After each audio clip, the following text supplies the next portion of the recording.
Hello and welcome to my world and another video of me just going through my collection of things, and we're going to start a series focused on my DVD collection. I have over 20 of these containers filled with DVDs, most of which will be featured on this series of videos as I go through my collection.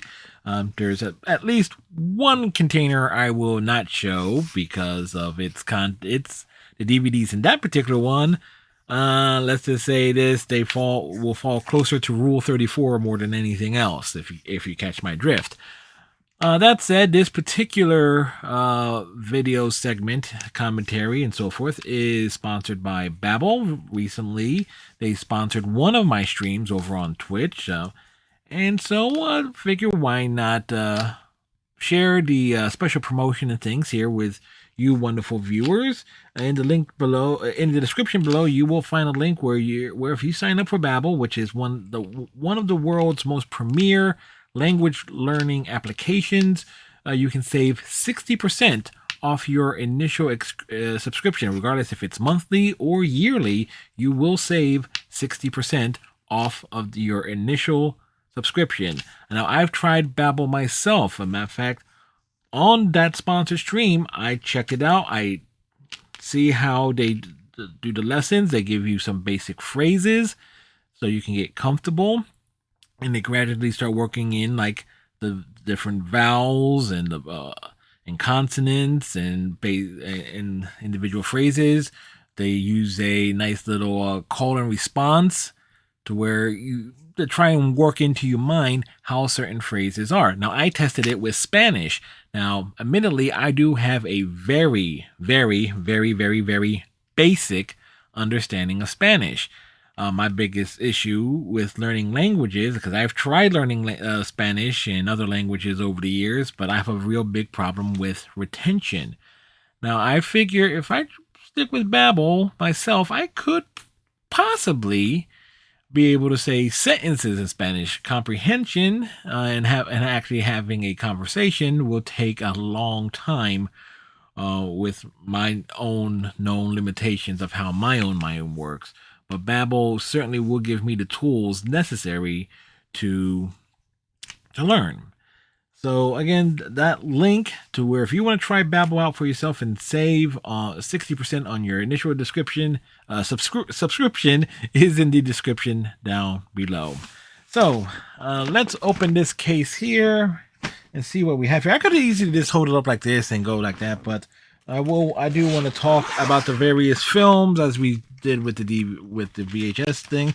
And admittedly, it's been a long time since I actually watched anything in my DVD collection outright.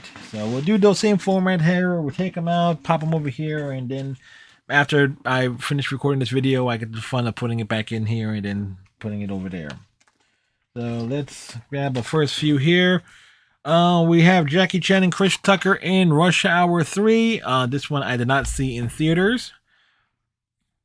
But anybody who watches some of the streams, particularly those where I'm joined by Iceman, we do make the reference that he ain't going to be in Rush Hour 3, which is, of course, from the blooper reels of Rush Hour 2. But Rush Hour 3 was an okay ending to the trilogy. It was the formula of Jackie Chan and Chris Tucker as a buddy cop kind of outstayed its welcome, so ending it at 3 films was kind of perfect. Rush Hour 2, which we also have here, certainly a lot of fun. I really do wish it was more set in China, to really have that fish out of water element to be more in reverse with Chris Tucker character, as opposed to how but the transition back to the stateside is like, okay, you have the trope of Jackie Chan being the fish out of water for half the movie instead of the entire movie, but still fun and entertaining. We'll go with the Da Vinci Code. The book was rather good. The movie Starring Tom Hanks, I felt was mediocre, and Angels and Demons, which was in terms of release order in the books was published first, and then the Da Vinci Code came around. Um, Angels and Demon as a movie, I thought was like it was okay. Like the books were so much better. Um, the movies because the books themselves were very easy reads. Okay, the chapters were short, so you can be breezing through it rather easily and want to see what happened in the next chapter. So taking that format and putting it in a movie form doesn't work. It just comes across as your national, more kind of like a more dull version of National Treasure and with or Indiana Jones films, just without the things that make the action and charm that makes those films rather entertaining. Next, we have Die Hard on DVD. Absolute classic. One of the greatest Christmas films of all times. And yes, Die Hard is a Christmas movie. And I can prove it to you. Because without it being Christmas time, John McClane as a character has no reason of going to Los Angeles, of trying to make things right with his wife Holly.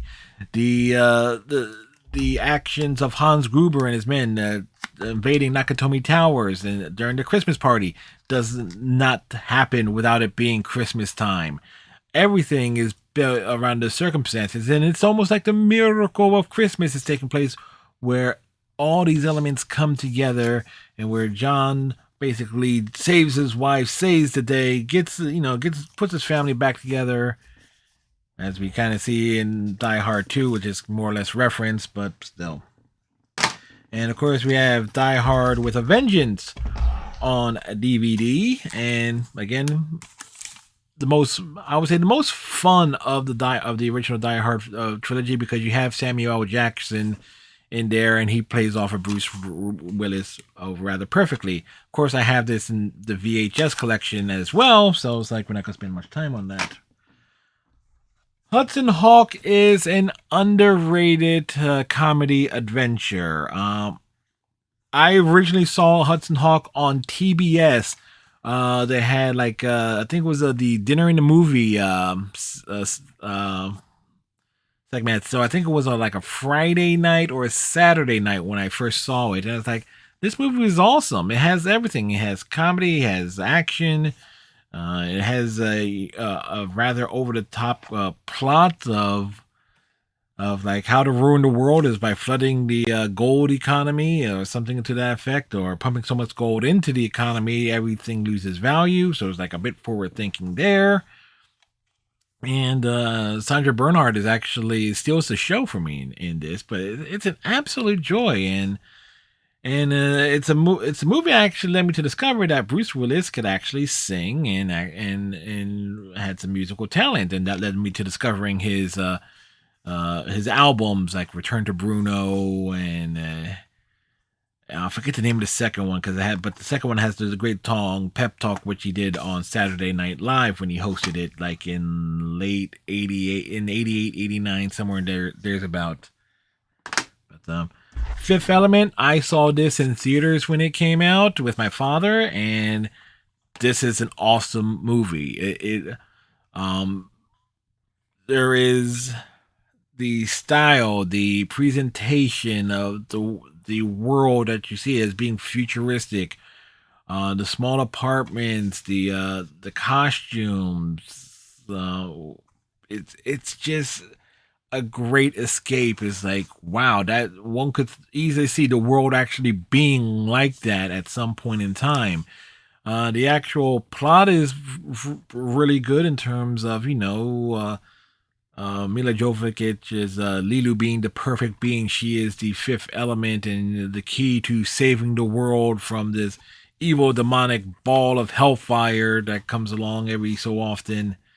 But awesome movie. And like awesome. What we got next here? We got Men in Black 2, which is okay.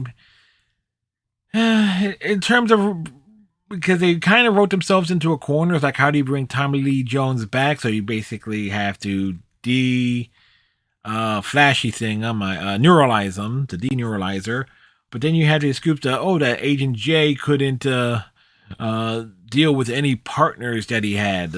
L was basically written off that he couldn't handle her or didn't like her as a partner, so he flashy thing her and off she went, which I thought was just like a real disservice to the character of Elle, because I thought she brought a lot to the first film. But it has its moments, but it's not as good as the first film. That's right. Rent, a good friend of mine named Christy, who those who know, I did a lot of writing for a long period of time from 2004 to 2016. That Christy recommended Rent. I saw it, got it on DVD, sat down and watched it. Thought it was a rather good musical, and actually I only watched it once, but I remember enjoying it. Nothing more to say about that. Escape from New York, awesome movie from John Carpenter. Kurt Russell is excellent as Snake Plissken, very quotable. I'm the Duke, ad number one. The Duke played by Isaac Hayes. Like, I thought you'd be taller. Yeah, I thought you'd be taller is in this one in Escape from LA. I thought you were dead. And it has it's a real suspenseful movie in terms of everything happening, because there's a fixed time frame with that where certain things need to be done, and like the time jumps make sense, so you get enough of things certain happening in short periods of time. So when time jumps forward, such as like Snake gets knocked out or captured or something, enough time flows by for things to where it doesn't get dull, or it doesn't say hang around too long. Perfect Stranger, another Bruce Willis movie starring Halle Berry and Bruce Willis. I remember watching this once and thought it was and then I think the only reason I got this is because at the time I was subscribed to Columbia House, and they would send like DVDs of the month and so forth, and and there was a time where sometimes I would not check and see, and it says like, oh, this one arrived, and watched it once. It's like, that was a couple hours. So again, if I ever decide to do reaction videos on this channel, I would have to watch this. Live Free or Die Hard, the unrated version, and boy was I disappointed. Here it was, okay, they're going to make a new Die Hard movie, and here's the problem, is like Bruce Willis ended up playing, we didn't really get John McClane, we got basically the typical Bruce Willis semi-quiet tough guy routine that we got in a lot of films that he was in the 2000s. And unfortunately, probably that was a sign of a lot of the issues that he started taking out, started having in more recent years. So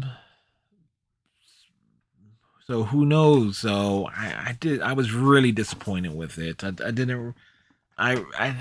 didn't enjoy it, and I didn't bother watching the other Die Hard films that came out after it. It has a great title, Live Free or Die Hard, but John Carpenter's Assault on Precinct 13. First time I saw this, my dad was literally in this house. I wasn't living here at the time because I was living like a street over with my mom's, and we were in an apartment. But occasionally I would pop over here when my dad and I were on good terms, and I saw this here for the first time. Thought it was actually pretty good. Much like Escape from New York, it's a real condensed film, real tight film. It's like it has suspense, it has thrills, and And it has one of the greatest opening shots I've ever seen in a movie, quite literally, with, you don't really see things happen to young ones in movies as direct as you do at the start of this. Escape from LA, obviously, I have it in the VHS collection as a sequel. You can argue it's just a remake of Escape from New York. I would say, no, it's a sequel. It takes place later. They reference things that happen in between the movies. And the state of the in-universe world is quite different. But I enjoyed it. The green screen of Snake, I think I mentioned this during when I was going through the VHS tape.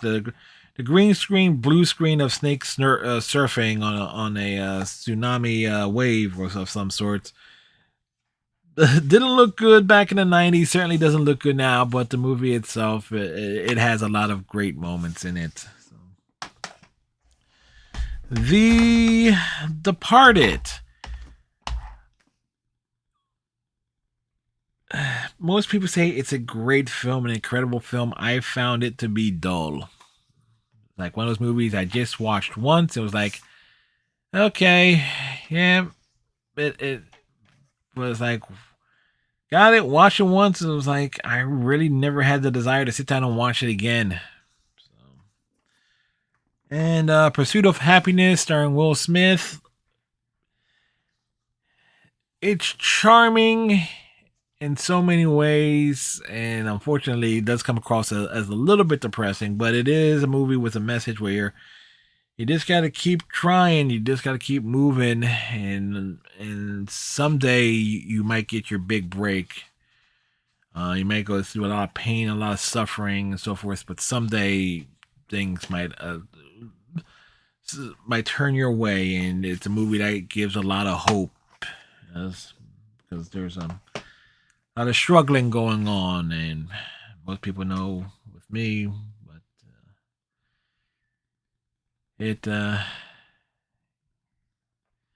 yeah, so it kind of is what it is there.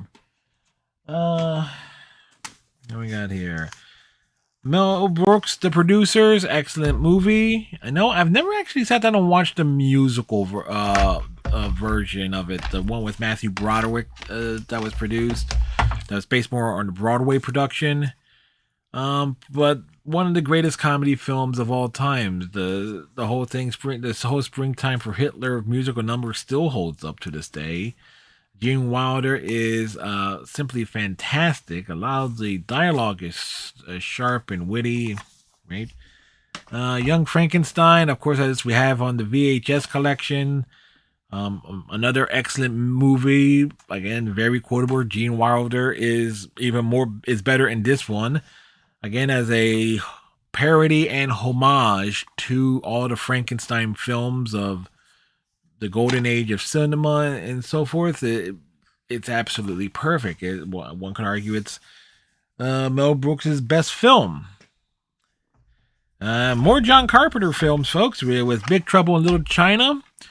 This was the first movie I ever saw starring Kurt Russell. As a matter of fact, we had we didn't have the official VHS tape when I was a kid. We had it, it was taped on, so like a video cassette, so it was taped off of, and I think it was Prism, a local cable channel that it was taped off of. So awesome film. When you realize that Kurt Russell's character of Jack Burton is a fish out of water, and basically it's all about him seeing all this stuff happening. He's not the main character. The guy who plays Wang is the main character. He's the hero. Jack Burton is kind of like just there by circumstance. Matter of fact, they said he feels like an outsider. It's like in Gracie Law says, "You are," because he essentially just passing through and gets swept up in it. Sure, he takes out Lo Pan, but he's not exactly the center of like getting all the big hits in the various scenes. But again, an excellent movie, and the soundtrack is actually a quite banger too. And another John Carpenter film, They Live, starring Roddy Piper and Keith David. Again, it's another movie that doesn't sit still. It's very quick. It's fast paced in terms of Okay, it introduces you to the principal characters. It gives you and the plot kicks in with the discovery of the sunglasses and how the world is aliens are basically controlling various and have people of influence doing their bidding of sorts. So the rich get richer, the poor get poorer. The slices of the pie gets divided up a little bit more finer so that those on top get more of it and those on the bottom get as little as allowed. Still, that movie is quite relevant to today when you really think about it. Harrison Ford and Paul Bettany in Firewall, another movie that came through when, again, years ago, was getting DVDs through Columbia House. I thought it was okay. Nothing about it really stands out to me, but I thought it was an okay thriller, but that's about it. Robin Hood, Men in Tights, a movie that most people they claim they are seeing it for the first time on a lot of reaction channels. I saw this for the first time in theaters. It's an awesome movie, in my opinion. Great. Richard Lewis as Prince John steals the show. The Sheriff of Rottingham is also really good. And one also has to remember that Mel Brooks actually did a TV series called When Things Were Rotten. It was basically, and a lot of jokes from that ended up in this movie. So a lot of references and callbacks to it. So, but Cary Elwes as the one of the few actors who can actually do an English accent is a great takeaway, great line in this movie. All the very gags with Blinking, the musical number, we're men in tights, yes. Run around this forest looking for fights. We're men in tights. We rob from the rich and give to the poor. That's right.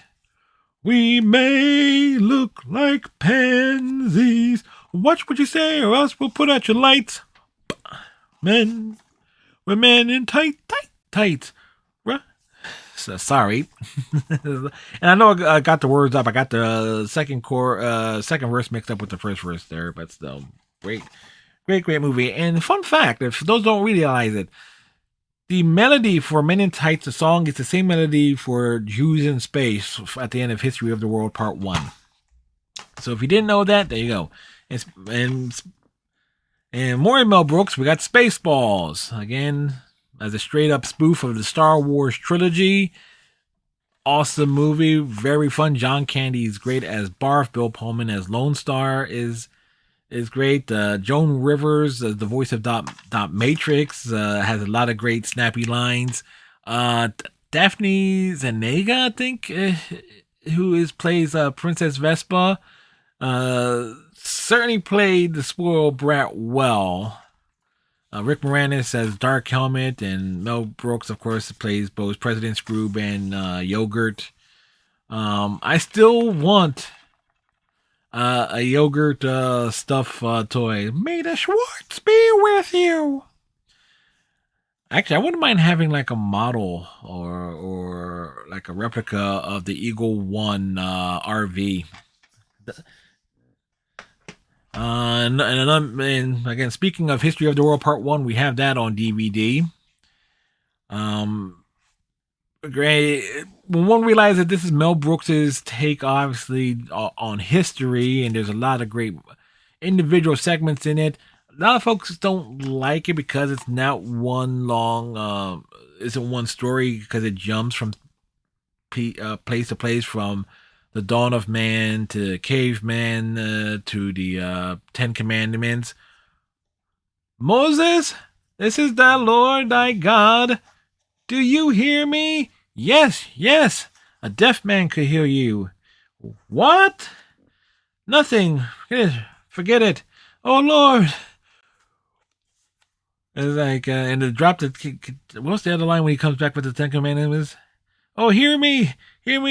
The Lord Jehovah has brought to us these 15, 10 commandments for all to obey.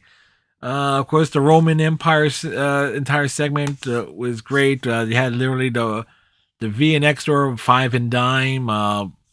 You have Hugh Hefner making a cameo there. It's like, it's a new concept. It's called a centerfold. Plumbing, get your plumbing here. Pump the shit right out of your house. Plumbing. Yeah, it's so much there, and the French Revolution scene is actually a lot of fun too. Do you have any last requests? Yes, yes. Novocaine. There is no such thing known to medical science. Then I'll wait. And of course, the aforementioned Jews in space and everything, which, when you think about it, actually Mel Brooks already did with Spaceballs. So, whoa. This stack is about to fall over. Next we got Stallone, Rambo. Basically a return to form, because Rambo 2 and Rambo 3 certainly took things over the top and became more commercialized. This is basically taking the character back to the first movie in a lot of ways in terms of his personality and such, and very violent film. Had a nice little unsteady camera movement, so enjoyed it. Rocky Balboa, I saw this in theaters on my birthday the year it came out. So you can actually do the math there, unless you pay attention to the various stream VODs here on my channel. As a wrap up to the Rocky saga, does the job perfectly. Like, what he wants to do, he wants to get back in the ring. He has unfinished business. He wants to have the thrill of having one more good fight, and he gets in, and it's the best. One could say it's the best overall fight out of all the Rocky films. Again, it's a great send off to Rocky. Of course, the character Rocky Balboa is seen in the Creed movies, but and he gets a send off there. But this is the true send off for the Rocky character. Again, very good movie. Clear and Present Danger. I'm not gonna say it's a nice thriller, because I talked about it in the VHS. Going through it, because we had this and the whole Tom Clancy trilogy. Red October, Clear and Present Danger, and oh shit, what was the other one? I forget.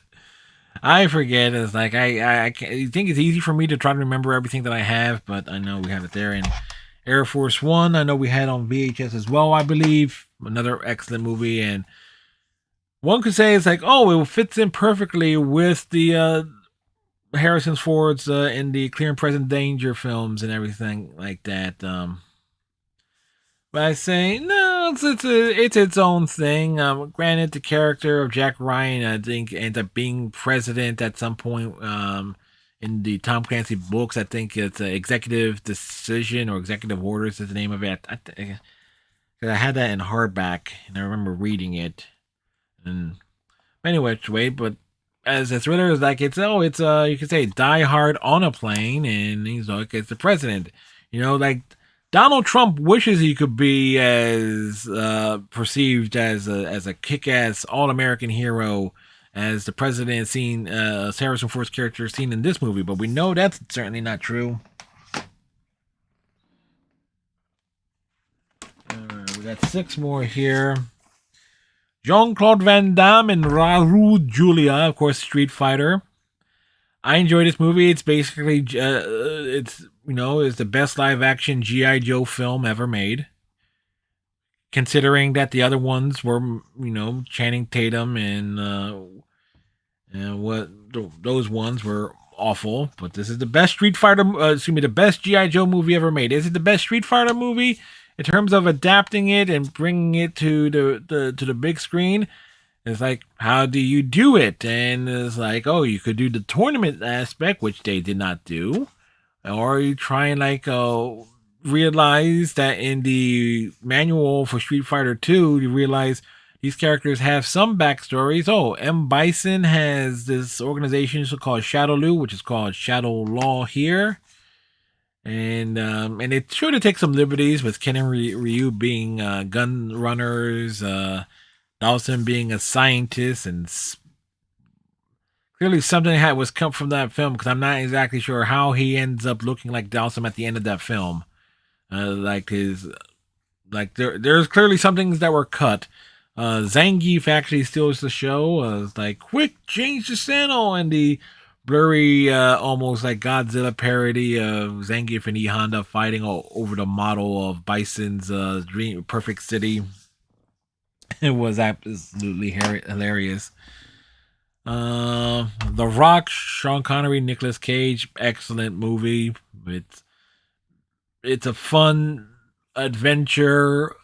Again, Nicolas Cage is a bit of a fish out of water. He does play like the guy, field agent, who is in over his head, because sure he's a bomb expert, but he's going into the situation of having to infiltrate Alcatraz, and nearly the entire team gets taken out. So it's just him and James Bond, because Sean Connery is essentially playing James Bond in this movie. When you really think about it, it makes total sense. Like, okay, let's say James Bond is captured doing some spying on U.S. soil. The British government is going to disavow any knowledge of him. He'll use and it just flows from there. It's like, okay, he'd just be kept in prison for all those years. Sure, he escapes, but he eventually gets captured again. So, The League of Extraordinary Gentlemen, one could say, is a movie that drove Sean Connery into retirement. I thought this was a good movie. Its premise was good. I enjoyed watching it. But I do obviously know the execution was rather flawed. It was very ambitious, but I think the story and pacing hurt it a lot for most audiences. But when you have all these, it's basically X-Men, the concept of X-Men, but using actual literary characters. So again, it's a fine movie taken for what it is, but one has to realize, like, the concept is what really makes it. And last three ones here, but coincidentally, these are all double packs. Morons from Outer Space and Alien from LA. It's a double feature. And I don't quite remember either of these films.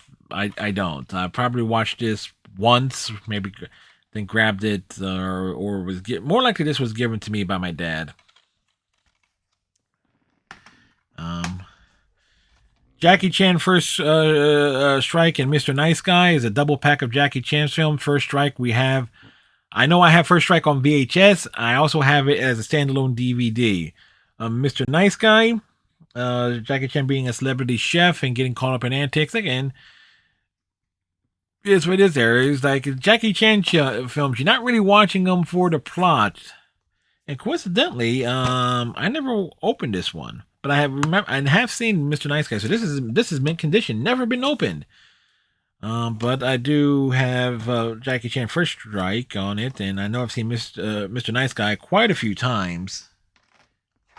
And Conspiracy Theory and Tequila Sunrise. Tequila Sunrise, I really didn't care for, but Conspiracy Theory is actually really good. Mel Gibson plays the lunatic, knowing that rather well. It was like all these theories and that he has in terms of connecting the dots and pulling Julia Roberts into it.